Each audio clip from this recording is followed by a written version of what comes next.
MCQ का yes compose your dream. Hello दोस्तों, कोई क्लास में आपका स्वागत है। हमारे चैनल द्वारा लगातार एनसीईआरटी क्लास प्रोवाइड कराई जा रही है। ये 1857 के विद्रोह क्लास 11 और क्लास 12 एनसीईआरटी के जितने भी क्वेश्चन बन सकते हैं मैंने आपको दे दिया है। क्वेश्चन को बहुत ध्यान से देखिएगा, कहीं कोई डाउट होता है तो कमेंट करके पूछेगा। और एनसीईआरटी बेस जब हम क्वेश्चन लगातार करेंगे तो हमारे कॉन्सेप्ट क्लियर हो जाते हैं, क्योंकि हम एनसीईआरटी भी पढ़ेंगे और साथ में उससे क्वेश्चन भी करेंगे, और दोनों काम हम करा रहे हैं अपने चैनल के द्वारा। तो चैनल को सब्सक्राइब जरूर करिएगा, बेल आइकन को प्रेस कीजिएगा, जिससे इस तरह क्लास आपको लगातार मिलती रहे और आपकी तैयारी लगातार होती रहे। हम लोग शुरू करते हैं सीधे लेसन की ओर। कहीं कोई डाउट होता है तो आप जरूर कमेंट करके पूछेगा, और आप लोग हमारे टेलीग्राम चैनल को ज्वाइन कर लीजिए। उसका लिंक वीडियो कमेंट में शेयर कर दूंगा, आपको वहाँ पे सारे पीडीएफ भी मिल जाएंगे। ये NCERT modern history class 11-12 MCQ question है, एनसीईआरटी आधारित क्वेश्चन है। इसमें सारे क्वेश्चन 1857 के विद्रोह के दिए गए हैं। न्यू और ओल्ड एनसीईआरटी दोनों के क्वेश्चन शामिल किए गए हैं, जो 70 बीपीएससी यूपीपीसीएस के लिए बहुत ही महत्वपूर्ण है ये सारे क्वेश्चन। हम लोग शुरू करते हैं पहले क्वेश्चन की ओर। पहला क्वेश्चन है 1857 के विद्रोह का तत्कालिक कारण क्या था। तो 1857 विद्रोह के बहुत सारे कारण थे, लेकिन तत्कालिक कारण मतलब कि जो सबसे ज़्यादा विद्रोह को ज़्यादा भड़काने में योगदान दिया वो था आपका कौन सा, तो गाय और सुअर की चर्बी लगे कारतूसों का प्रयोग।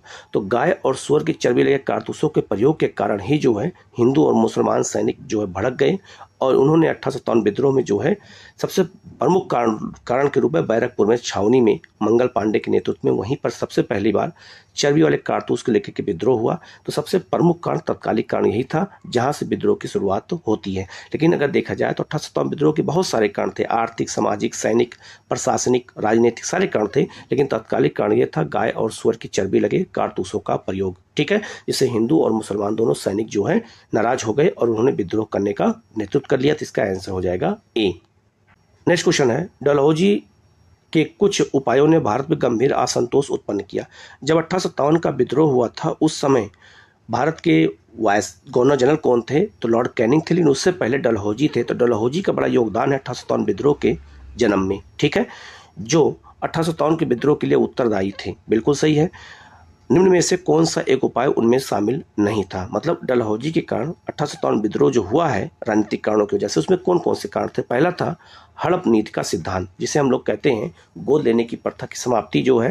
दूसरा धर्म और जाति संबंधी नुकसान का डर, और तीसरा है कई शासकों के खिताब और पेंशन का उन्मूलन। तो कई जो राजा थे उनके जो उपाधियां थी उनको समाप्त कर दिया था और उनकी पेंशन को समाप्त कर दिया था। तो ये तीन कारणों की वजह से जो है विद्रोह हुआ था डलहौजी के कारणों के में देखा जाता है। लेकिन शैक्षिक सुधार से यहाँ कोई मतलब डलहौजी का नहीं है। तो डलहौजी के समय में शैक्षिक सुधार तो हुआ था, लेकिन वो विद्रोह को भड़काने में योगदान नहीं दिया था, जबकि ये तीन कारण विद्रोह को भड़काने में योगदान देते हैं। तो इसका जो आंसर है वो हो जाएगा डी, क्योंकि यह नहीं पूछा गया तो इसका आंसर हो जाएगा डी। ठीक है, नेक्स्ट आपका किस क्षेत्र को बंगाल की सेना की नर्सरी कहा जाता था। मतलब यह हुआ कि जो ब्रिटिश सेना बंगाल में रहती थी उस सबसे अधिक सैनिक किस क्षेत्र के ब्रिटिश सेना में शामिल थे। तो बंगाल की जो ब्रिटिश सेना थी उसमें सबसे अधिक सैनिक अवध के शामिल थे। तो अवध को जो है सेना की नर्सरी कहा जाता था, पौधशाला कहते थे। अवध के क्षेत्र से सबसे ज़्यादा सैनिकों की भर्ती ब्रिटिश शासन में की गई थी। तो इसका जो आंसर है वो हो जाएगा आपका ए। ठीक है, ये क्वेश्चन कई बार एग्जाम में पूछा जा चुका है। नेक्स्ट है 1857 के विद्रोह के लिए निम्नलिखित में से कौन सा सैन्य कारण जिम्मेदार था। तो सैनिक कारण भी जिम्मेदार था, तो सैन्य कारण कौन सा जिम्मेदार था ये पूछा गया है। तो भारतीय और ब्रिटिश सैनिकों के मध्य वेतन और पेंशन संबंधी मुद्दे। तो भारतीय और ब्रिटिश सैनिकों के बीच में वेतन कम देना और पेंशन संबंधी बहुत सारे भेदभाव थे, और उनको अच्छा खाना नहीं मिलता था। यही सब कारण थे जिनकी वजह से जो है सैनिक कारणों में अगर देखा जाए जिस कारण से भारतीय सैनिकों ने विद्रोह किया था। तो इसका जो आंसर है वो हो जाएगा आपका ए। नेक्स्ट है आपका 1857 के विद्रोह के बारे में निम्न कथनों पर विचार कीजिए और सत्य कथन की पहचान कीजिए। कभी भी जब आप पेपर एग्जाम देने जाएं तो इसको जरूर आप गौर करें क्या पूछा जा रहा है, सत्य या असत्य। कभी कभी हमें आया हुआ क्वेश्चन गलत हो जाता है क्योंकि हम इस पर थोड़ा सा ध्यान नहीं देते हैं। ठीक है, पहला है 1857 विद्रोह के कारणों में पहले देखा जाए तो निसंतान राजाओं की बच्चा गोद लेने की प्रक्रिया की समाप्ति डलहौजी ने किया था, इसे हड़प नीति भी कहा गया था। ये पहला कारण था, बिल्कुल सही है। भारतीय प्रजा को नीचा दिखाने की ब्रिटिश नीति थी, ये भी बिल्कुल सही है।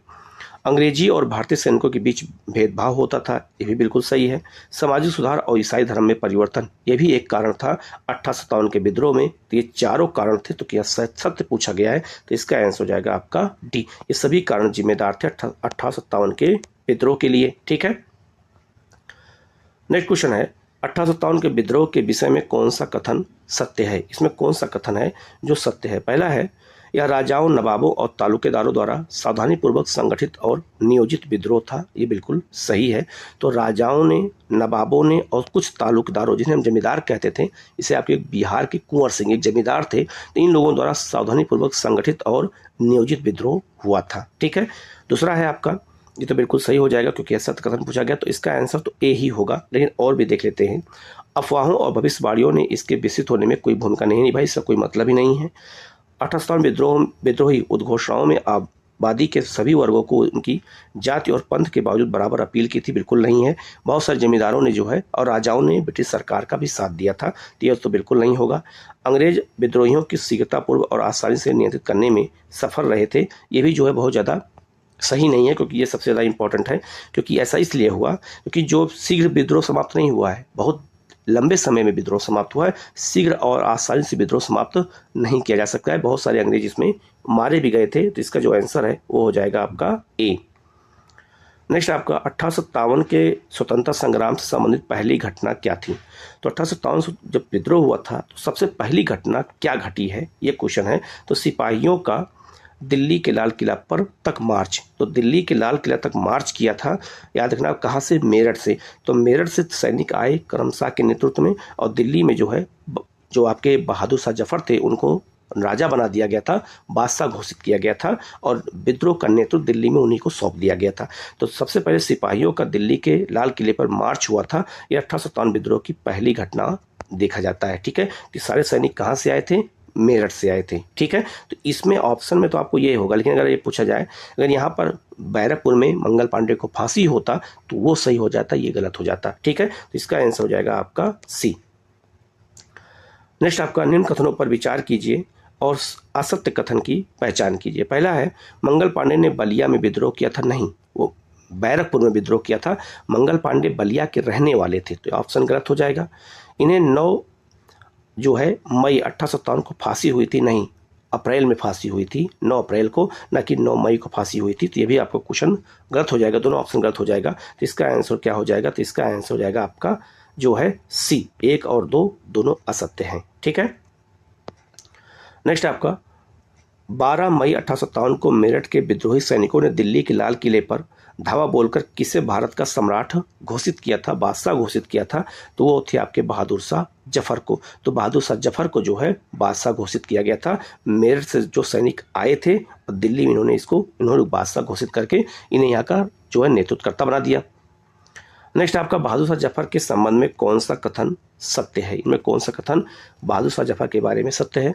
उन्हें 1857 में बंदी बना लिया गया था, ये बिल्कुल सही है। तो इनको 1857 में बंदी बना लिया गया था हडसन के द्वारा। ठीक है। और बंदी बना दिया गया था और इनके दोनों बेटों को गोली मार दी गई थी और इन्हें रंगून भेज दिया गया था बहादुर शाह जफर को। तो इनकी आज इनकी जो इनका क्या कहते हैं मकबरा है वो रंगून में है। तो ऑप्शन पहला सही हो जाएगा। दूसरा है, उन पर मुकदमा चलाया गया और उन्हें भूटान निर्वासित किया गया था। नहीं, इन्हें रंगून म्यांमार निर्वासित किया गया था, उसमें उसे बर्मा कहते थे। उनकी मृत्यु 1865 में हुई थी। नहीं, इनकी मृत्यु 1862 में हुई थी रंगून में।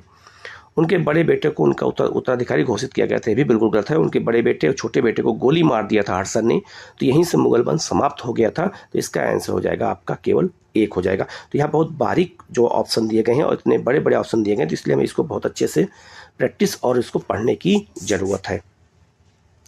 नेक्स्ट है आपका, दिल्ली में प्रतीक के रूप में नेता बहादुर शाह जफर थे, किंतु वास्तविक नियंत्रण एक सैनिक समिति के हाथ में था। इस समिति का प्रमुख कौन था? मतलब ये हुआ कि दिल्ली में विद्रोह का नेता तो बहादुर शाह जफर थे, ये प्रतीक के रूप में थे, मतलब एक सिंबल के रूप में थे, लेकिन वास्तविक नियंत्रण किसके हाथ में था? तो याद रखना, वो जनरल बख्त खां इनके जो है सेनापति थे और इन्हीं के नेतृत्व में दिल्ली में 1857 का विद्रोह लड़ा गया था। तो ये बहुत महत्वपूर्ण है। जनरल बख्त खां ये बहादुर शाह जफर के सेनापति थे और इन्होंने ही विद्रोह का नेतृत्व यहाँ पर दिल्ली में किया था।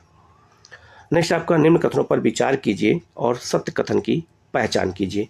पहला ऑप्शन है आपका, 1857 के विद्रोह की शक्ति हिंदू मुस्लिम एकता में निहित थी, बिल्कुल सत्य है।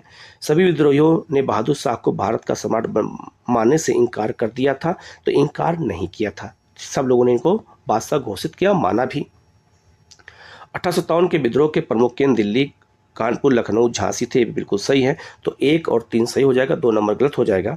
अब 2 नंबर यहाँ भी है, 2 नंबर यहाँ भी है, 2 नंबर यहाँ भी है, यहाँ भी रहेगा, तो तीनों कट जाएगा। तो अपने आप अगर हमें नहीं पता भी हो तभी इसका आंसर हमें निकाल लेंगे। 1 और 3 होगा, तो इसका आंसर 1 और 3 होगा, अर्थात सी हो जाएगा। नेक्स्ट है आपका 1857 के विद्रोह के नेताओं के बारे में निम्न कथनों पर विचार कीजिए और सत्य कथन की पहचान कीजिए। पहला है, तात्या टोपे नाना साहब के विश्वसनीय सेवक थे, बिल्कुल सत्य है। तो तात्या टोपे नाना साहब के साथ कानपुर में और रानी लक्ष्मीबाई के साथ ग्वालियर और जो है झांसी में जो है दोनों जगह पे सहयोग किया था। तो तात्या टोपे इनके सहयोगी थे, बिल्कुल सत्य है। बरेली में खान बहादुर खान ने अंग्रेजों के विरुद्ध विद्रोह का नेतृत्व किया था, तो बिल्कुल सही है। तो बरेली में प्रमुख नेता विद्रोह कौन थे? खान बहादुर खान थे, तो इसका आंसर ये भी सही हो जाएगा। तो इसका आंसर हो जाएगा आपका सी, दोनों ऑप्शन सही है। नेक्स्ट आपका निम्न कथनों पर में कौन सा कथन असत्य है? सत्य और असत्य को आप हमेशा देखते रहिएगा, क्योंकि यहीं से क्वेश्चन बहुत सारे गलत हो जाते हैं, ठीक है। तो असत्य कथन इसमें कौन सा है? पहला है आपका 1857 के विद्रोह के दौरान अंग्रेजों ने सर्वप्रथम कानपुर पर अधिकार किया था, बिल्कुल गलत है। अंग्रेजों ने सबसे पहले दिल्ली पे ही अधिकार किया था, ठीक है। तो सबसे पहले अंग्रेजों ने दिल्ली पे अधिकार किया था, ना कि कानपुर पे। कानपुर में किया था, तो पहला ऑप्शन क्या हो जाएगा? गलत हो जाएगा। तो इसका आंसर यही होगा, ए हो जाएगा, क्योंकि असत्य पूछा जा रहा है। जबकि आप देखेंगे तो अंग्रेजों ने 20 सितंबर 1857 को दिल्ली पर अधिकार कर सम्राट बहादुर शाह को बंदी बना लिया था, बिल्कुल सही है। दिल्ली के पतन के बाद विद्रोह का केंद्र बिंदु नष्ट हो गया था, ये भी बिल्कुल सही है। और 1859 के अंत तक भारत पर ब्रिटिश सत्ता पूरी तरह पुनर्स्थापित हो गई थी, बिल्कुल ये भी सही है। तो इसका आंसर केवल 1 होगा, क्योंकि असत्य पूछा जा रहा है, तो इसका आंसर हो जाएगा ए। नेक्स्ट आपका 1857 के विद्रोह के बाद अंग्रेजों द्वारा क्रूर दमन के दौरान निम्न नेताओं में से कौन नेपाल भागने में सफल रहे? जब विद्रोह हो रहा था तो बहुत लोगों को फांसी दी गई, लेकिन इन जो ऑप्शन दिए गए इसमें 2 नेता भागने में सफल हो गए थे और नेपाल चले गए थे। तो वो कौन कौन थे? एक आपका बेगम हजरत महल थी लखनऊ से, और नाना साहब कानपुर से। ये दोनों लोग कहाँ भाग गए थे? नेपाल चले गए थे। तो इसका आंसर हो जाएगा 2 और 4। तात्या टोपे को फांसी दे दी गई थी और कुंवर सिंह को भी मार दिया गया था, ये भी मर गए थे। तो याद रखना केवल 2 और 4 सही होगा, जो नेपाल चले गए थे, ठीक है।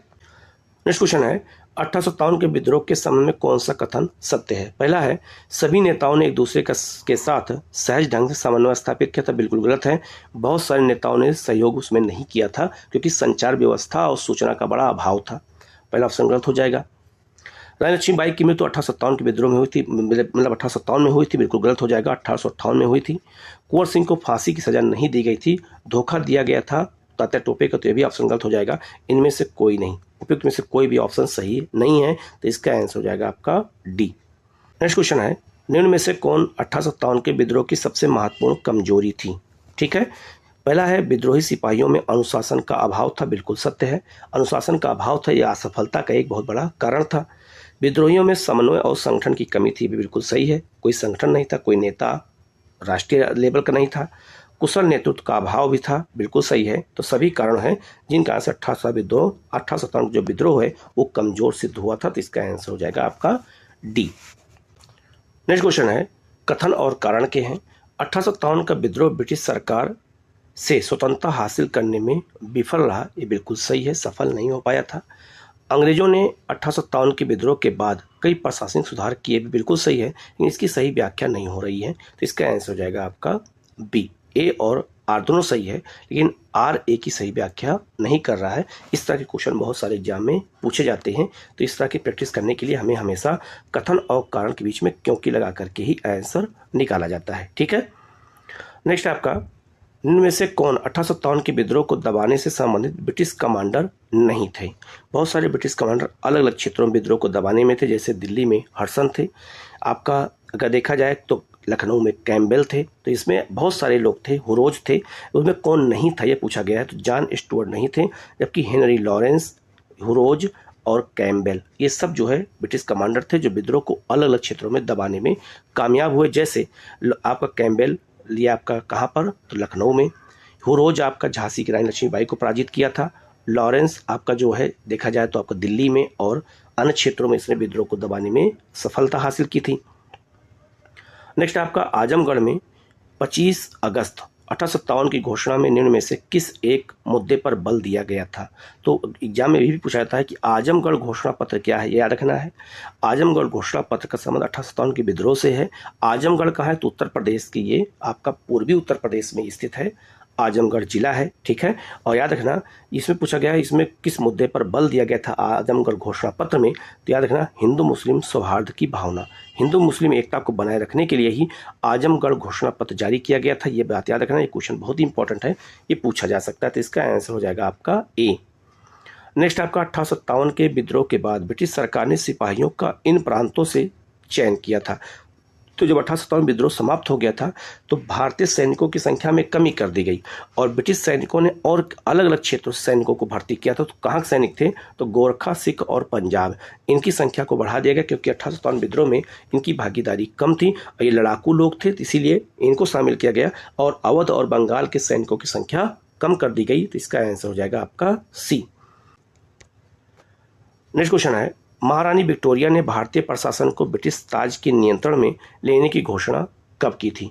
1857 का जब विद्रोह हुआ था तो उसके बाद 1858 में महारानी ने घोषणा पत्र जारी किया था और सारा अधिकार जो है पूरे भारत पर ब्रिटिश कंपनी का अधिकार जो हो खत्म हो गया, ईस्ट इंडिया कंपनी का, और पूरे भारत पर महारानी का अधिकार हो जाता है। तो इसकी घोषणा कब की गई थी, ये पूछा जा रहा है। तो इसकी घोषणा की गई थी 1 नवंबर 1858 को।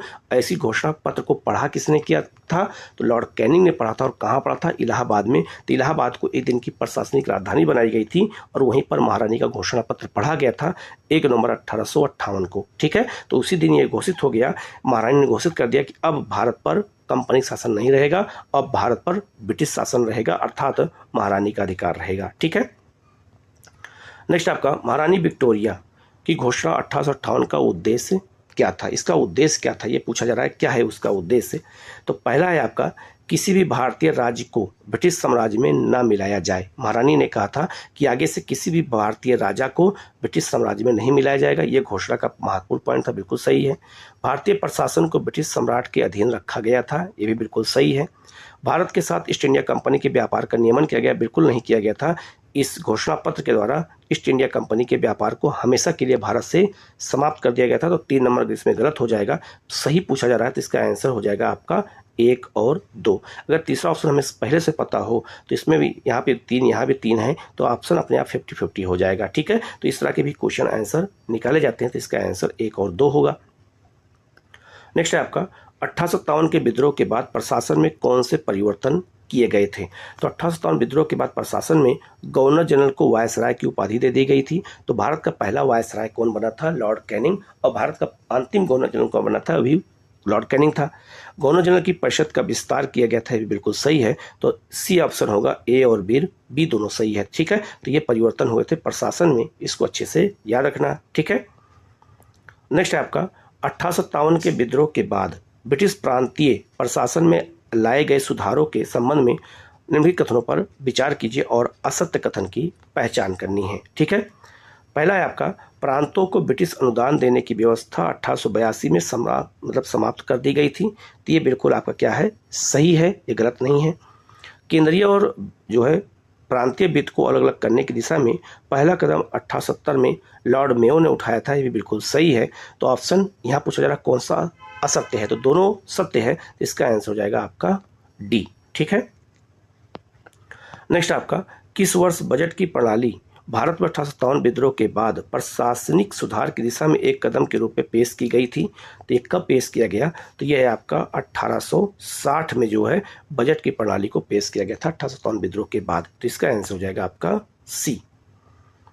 नेक्स्ट आपका, हिंदू मुस्लिम एकता 1857 के विद्रोह का मुख्य स्तंभ था। तो हिंदू मुस्लिम एकता 1857 विद्रोह में बहुत ज़्यादा बढ़ चढ़ के थी और हिंदू मुस्लिम एक हो करके युद्ध को लड़ा था। दोनों समुदायों के बीच फूट और दरार पैदा करने के लिए अंग्रेजों ने क्या उपाय किए थे?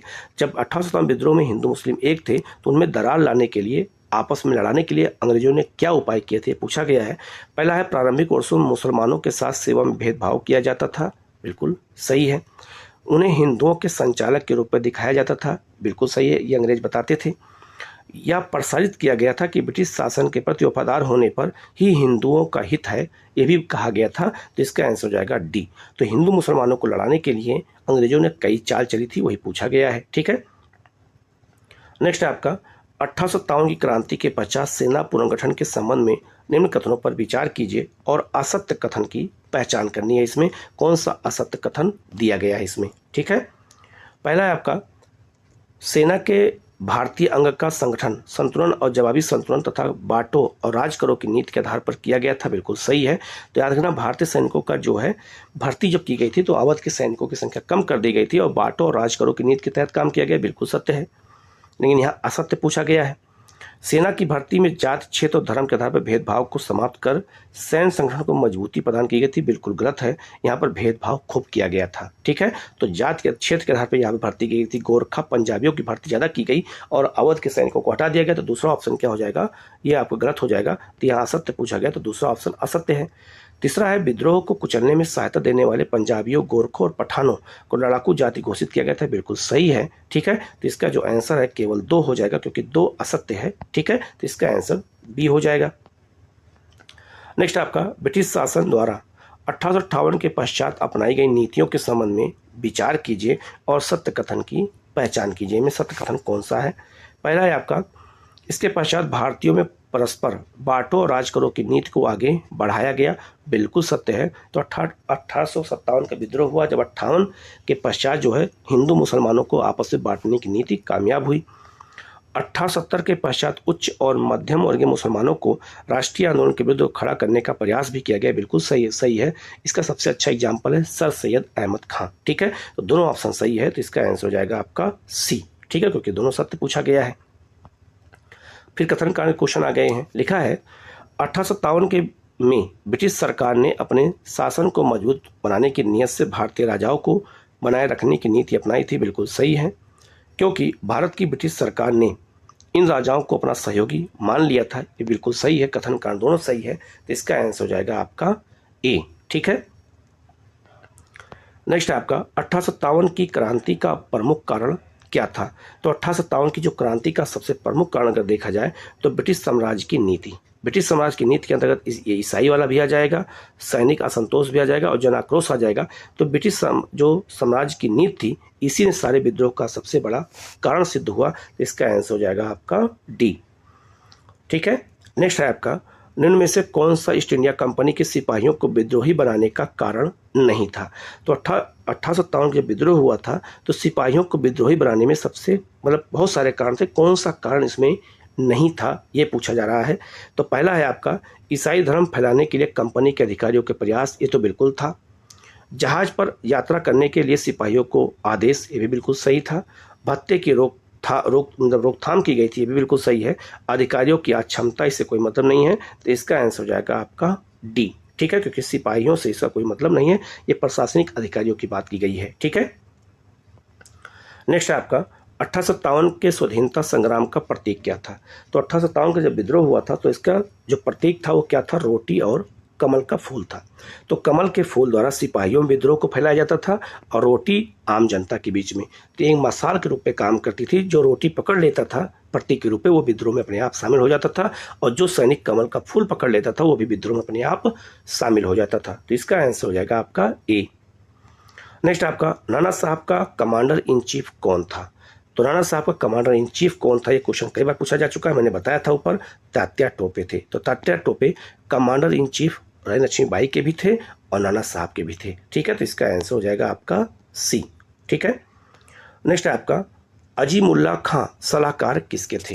तो अजीमुल्ला खां सलाहकार एक क्वेश्चन आया हुआ था, आईएएस में पूछा गया था। तो अजीमुल्ला खां सलाहकार नाना साहब के थे। तो नाना साहब के 2 सलाहकार थे, एक आपका तात्या टोपे और एक अजीमुल्ला खां, दोनों लोग थे जो नाना साहब का सहयोग कर रहे थे। तो इसका आंसर हो जाएगा आपका ए। नेक्स्ट आपका वर्ष 1857 के विद्रोह के संदर्भ में निम्नलिखित में से किसे उसके मित्र ने धोखा दिया और जिसे अंग्रेजों द्वारा बंदी बना करके मार डाला गया। तो ये कौन थे, तो ये थे आपका तात्या टोपे थे। तो तात्या टोपे के एक मित्र का नाम था मान सिंह। उन्होंने ही जो है जब तात्या टोपे नेपाल जा रहे थे तो बता दिया था कि तात्या टोपे कहाँ छुपे हुए हैं और तात्या टोपे को पकड़ लिया गया और बाद में इनको बंदी बना करके मार दिया गया, फांसी की सजा दे दी गई थी। तो तात्या टोपे के जो मित्र कुंवर सिंह थे उन्होंने ही धोखा दिया था जिस कारण इन्हें फांसी की सजा दी गई। नेक्स्ट है आपका भारत में शिक्षित मध्यम वर्ग ने, ठीक है, ऑप्शन दिया है, क्या किया था? 1857 के विद्रोह का विरोध किया था, 1857 के विद्रोह का समर्थन किया था, 1857 विद्रोह से तटस्थता बनाए रखी थी, मतलब ना तो पक्ष में थे ना विपक्ष में थे, देसी राजाओं के विरुद्ध युद्ध किया था। क्या था? तो भारत में जो शिक्षित वर्ग था वो तटस्थ था। वो 1857 के विद्रोह में न तो अंग्रेजों की ओर से था और न भारतीयों की ओर से था, बिल्कुल साइलेंट था, तटस्थ था, न इधर न उधर। तो इसका आंसर हो जाएगा आपका सी। नेक्स्ट आपका, इनमें से किसने अंग्रेजी ईस्ट इंडिया कंपनी की कंट्रोल के खिलाफ बगावत नहीं की थी? तो इसमें पूछा गया है कि ऐसा कौन जो है राजा थे जिन्होंने ईस्ट इंडिया कंपनी के जो है खिलाफ विद्रोह नहीं किया था, ये पूछा गया है। तो जो इसका आंसर है वो आपके हैदराबाद के निजाम ने विद्रोह नहीं किया था, उन्होंने जो है बल्कि अंग्रेजों का साथ ही दिया था। नेक्स्ट आपका, 1857 का विद्रोह मुख्यतः किस कारण से असफल रहा, ये पूछा जा रहा है। किस कारण से असफल रहा? पहला है हिंदू मुस्लिम एकता की कमी, बिल्कुल नहीं, कमी तो बिल्कुल नहीं थी।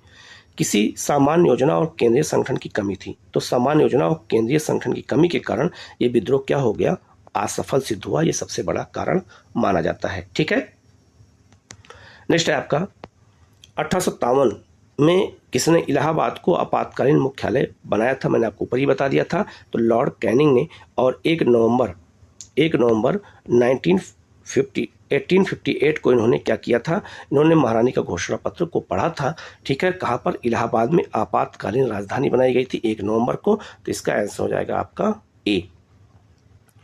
नेक्स्ट आपका, 1857 का प्रथम स्वतंत्रता संग्राम असफल हुआ क्योंकि?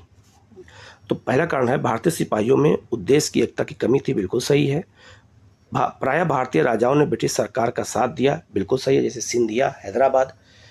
ब्रिटिश सिपाही कहीं अच्छे सज्जित और जो है संगठित थे, बिल्कुल सही है। तो इसका आंसर हो जाएगा डी। सभी कारण थे जिस कारण से 1857 का विद्रोह असफल हुआ है। तो ऐसे अब पीटी में क्वेश्चन पूछे जाएंगे। ठीक है। नेक्स्ट क्वेश्चन है, अंग्रेज राजपूत राज्यों में 1857 विद्रोह को दबाने में सफल रहे क्यों? क्योंकि ऐसा क्या हुआ था कि जो आपके ये हैं राजपूत राज्यों में अंग्रेजों को सफलता कैसे मिली, ये पूछा गया है। तो पहला है, स्थानीय शासकों ने क्रांतिकारियों का साथ नहीं दिया, ये बिल्कुल सही है। यही कारण होगा, जो स्थानीय राजपूत राजा थे वो क्रांतिकारियों का साथ नहीं दिया, इसी कारण विद्रोह को दबाने में सफलता अंग्रेजों को जल्दी मिल गई। तो इसका आंसर हो जाएगा आपका ए। नेक्स्ट आपका, निम्नलिखित में से किन ब्रिटिश अधिकारियों ने लखनऊ में अपना जीवन खोया था? तो 1857 विद्रोह जब विद्रोह हुआ था तो किन अंग्रेजों ने जो है वहाँ पर लखनऊ में अपना जीवन खो दिया था? तो उसमें कौन कौन से व्यक्ति हैं? ठीक है। पहला है जनरल जॉन जो है निकलसन, जो है ये नहीं होगा, यहाँ पर कट हो जाएगा। जनरल नील वहाँ पर अपनी जान खोया था। जनरल मेजर हैकलॉक और सर जो है हेनरी लॉरेंस। ठीक है। तो इसमें 2, 3 और 4 होगा। तो इसका आंसर हो जाएगा सी। ठीक है। इन लोगों ने जो है वहाँ पर अपना जीवन खोया था और लखनऊ में लेकिन सफलता मिल गई थी। नेक्स्ट आपका, निम्नलिखित में से किसने 1857 के विद्रोह को एक षड्यंत्र की संज्ञा दी थी? उन्होंने कहा हिंदू मुस्लिम षड्यंत्र बताया था। ये संज्ञा किसने दी थी, ये जो है किसने बताया था? तो इसका आंसर हो जाएगा सर जेम्स आउटम और डब्ल्यू टेलर। इन्होंने बताया था कि हिंदू मुस्लिम की यह षड्यंत्र है, ये कोई विद्रोह नहीं है, या कोई स्वतंत्रता संग्राम नहीं है। तो इसका आंसर हो जाएगा आपका ए। नेक्स्ट क्वेश्चन है, ये मेंस में क्वेश्चन भी पूछा जाता है, पूछा गया है, लिखा ये स्वरूप के बारे में किसने कहा है कि तथा कथित प्रथम राष्ट्रीय स्वतंत्रता संग्राम ना तो प्रथम, ना ही राष्ट्रीय और ना ही स्वतंत्रता संग्राम था। यह कथन किसका है? ये क्वेश्चन मेंस में पूछा जाता है और पीटी में तो पूछा ही जाता है। तो आरसी मजूमदार ने कहा था कि 1857 का विद्रोह जो है ना ही प्रथम है, ना स्वतंत्रता संग्राम है, ना ही प्रथम और ना ही राष्ट्रीय है, यह अर्थात कुछ भी नहीं है। ठीक है। तो ये किसने कहा था? तो आरसी मजूमदार ने कहा था। तो इसका आंसर हो जाएगा ए। नेक्स्ट है आपका, 19वीं शताब्दी के मध्य में भारतीय राष्ट्रवाद भ्रूणावस्था में थी। इस तथ्य को मानने वाले इतिहासकार कौन थे? भ्रूणावस्था मतलब है कि अभी जन्म लिया है भारतीय स्वतंत्रता राष्ट्रवाद ने। तो ये किसने कहा था? तो जो है डॉक्टर आरसी मजूमदार और डॉक्टर एसएन सेन ने कहा था कि अभी हम तैयार नहीं हैं, अभी हम बिल्कुल शैशवावस्था में हैं। ठीक है। तो इसका आंसर हो जाएगा ए। नेक्स्ट आपका, 1857 की क्रांति के बारे में निम्नलिखित में से कौन सी एक अवधारणा सही है? इनमें कौन सी एक अवधारणा सही है पूछा गया है। पहला है, ब्रिटिश इतिहासकारों ने इसे भारतीय विद्रोह के रूप में परिवर्तित किया, मतलब वर्णित किया, बिल्कुल गलत है। तो भारतीय इतिहासकारों ने इसे भारतीय विद्रोह के रूप में वर्णित किया और कुछ लोगों ने नहीं भी किया है, जैसे मजूमदार जैसे लोगों ने। दूसरा है आपका ब्रिटिश इतिहासकारों ने इसे स्वाधीनता संग्राम कहा था, बिल्कुल नहीं, उन्होंने इसे अलग अलग नाम दिया। जो स्वाधीनता संग्राम किसी ब्रिटिश इतिहासकार ने कहा ही नहीं है, ये भी गलत हो जाएगा। इसने भारत में ईस्ट इंडिया कंपनी की शासन प्रणाली को मृतप्राय बना दिया, बिल्कुल सही है। तो 1857 विद्रोह के बाद ईस्ट इंडिया कंपनी शासन हमेशा के लिए क्या हो गया, भारत में समाप्त हो गया। तो इसका आंसर हो जाएगा आपका सी। और नेक्स्ट क्वेश्चन है जो है, सामग्री विक्टोरिया ने 1858 की घोषणा में भारतीयों को बहुत सी चीज़ें दिए जाने की आश्वासन दिया था, निम्न आश्वासनों में से कौन सा ब्रिटिश शासन ने पूरा किया। मतलब जब महारानी ने घोषणा पत्र जो जारी किया था, उन्हें बहुत सी चीज़ों को कहा था भारतीयों के लिए, मैं ये करेंगे वो करेंगे, तो उनमें कौन सा ऐसा एक आश्वासन था जिसे पूरा किया गया था। तो पहला है रियासतों को हड़पने की नीति समाप्त कर दी गई, ये बिल्कुल सत्य है। तो रियासतों को कहा गया कि आगे से रियासतों को गोद लेने की प्रथा समाप्त कर दिया जाएगा और उनको हड़पा नहीं जाएगा, इसी को लागू किया गया था। तो इसका आंसर हो जाएगा आपका केवल ए हो जाएगा, यही आंसर सही है। ठीक है, नेक्स्ट है आपका महारानी विक्टोरिया की घोषणा 1858 का उद्देश्य क्या था, ये पूछा जा रहा है और इनमें से कौन सा कथन सही है, पूछा जा रहा है। ठीक है, पहला है आपका भारतीय राज्यों को ब्रिटिश साम्राज्य में मिलाने की किसी भी विचार पर का परित्याग करना, बिल्कुल सही है, अभी आपको ऊपर मैंने नहीं बताया। तो आगे से कहा गया कि कोई भी जो है भारतीय राज्य ब्रिटिश साम्राज्य में नहीं मिलाया जाएगा, ये बात वहाँ पर स्पष्ट कही गई थी। ठीक है, दूसरा है आपका भारतीय प्रशासन को ब्रिटिश क्राउन के अंतर्गत रखा गया था, ये भी बिल्कुल सही है। तो भारतीय प्रशासन ब्रिटिश महारानी के अधीन चला गया, ये भी ऑप्शन सही है, दोनों ऑप्शन सही है। तीसरा है भारत के साथ ईस्ट इंडिया कंपनी के व्यापार का नियमन किया गया, गलत हो जाएगा क्योंकि समाप्त कर देगा, नियमन का कोई सवाल ही नहीं उठता है। तो इसका आंसर हो जाएगा एक, केवल एक और दो सही है, तो इसका आंसर ए हो जाएगा। और नेक्स्ट क्वेश्चन है, निम्नलिखित में से कौन सा आयोग 1857 के विद्रोह के दमन के बाद भारतीय फौज के गठन नव संगठन से संबंधित था। पील आयोग, पील आयोग बनाया गया था 1860 में और इसी के सिफारिश के आधार पर भारतीय सैनिकों की संख्या कम कर दी गई थी और भारतीय सैनिकों के लिए के स्थान पर गोरखा, पंजाब और सिख सैनिकों की संख्या बढ़ा दी गई थी और साथ में ड्रेस कोड भी जारी किया गया था सैनिकों के लिए। तो पील आयोग जो है सेना के पुनर्गठन से संबंधित है, ये भी क्वेश्चन पूछा जा सकता है। 1857 विद्रोह के बाद इस आयोग को बनाया गया था, तो इसका जो आंसर है वो हो जाएगा आपका बी। ठीक है, तो 50 क्वेश्चन 1857 विद्रोह से मैंने करा दिया है। इसी तरह से हर सब्जेक्ट की एनसीईआरटी बेस्ड क्वेश्चन मैं कराता रहूँगा। आप लोग चैनल को सब्सक्राइब कर लीजिएगा, बेल आइकन को प्रेस कर लीजिएगा, जिससे इस तरह क्लास आपको लगातार मिलती रहे और कहीं कोई क्वेश्चन डाउट होता है तो आप पूछ सकते हैं, उसका जवाब आपको दिया जाएगा। Okay, thank you.